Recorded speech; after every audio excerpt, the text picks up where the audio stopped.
Mga kabato, good morning. Ito, nagwawalis ng konti, kahit mahirap. Nagwawalis ng konti dito sa kwarto, para luminis naman ng kaunti ang sahig.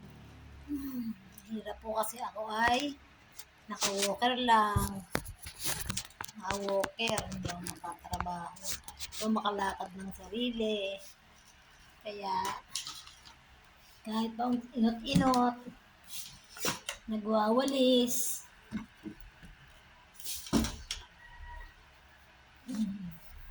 Mahirap.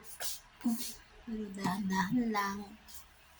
Baka madisgrasya ang lola.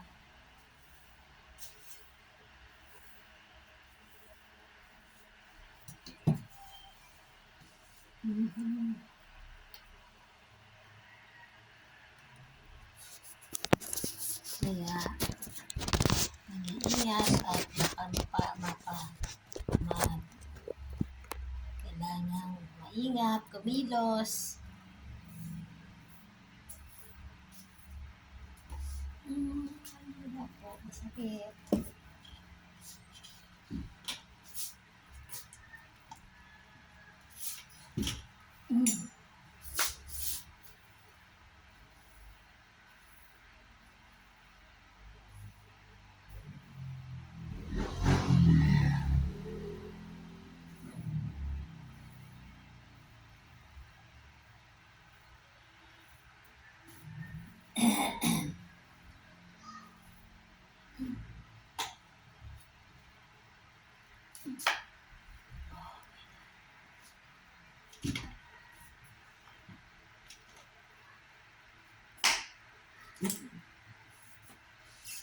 Hindi naman ako dati ganito.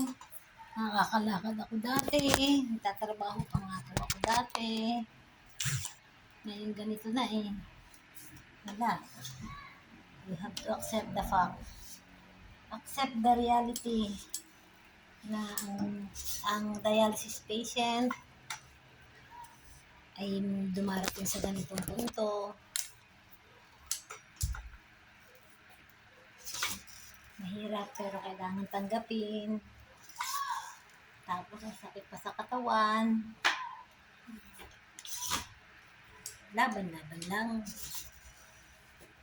Ganun talaga ang life, di ba? Kailangan natin harapin ang katotohanan. And the truth will set you free. Pray for heartaches. Sa Diyos. Nakawalis din ang kapurat. Nakawalis din ng konti. Alilis na. At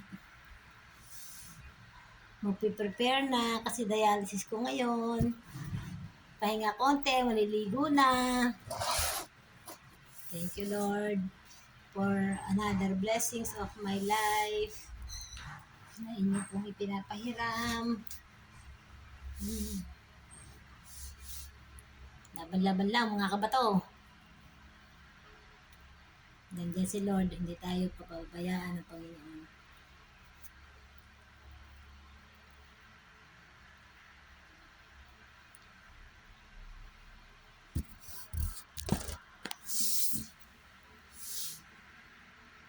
Pahinga muna. Kala mo napagod eh. Tapos kukuha pa ng damit na susuotin din sa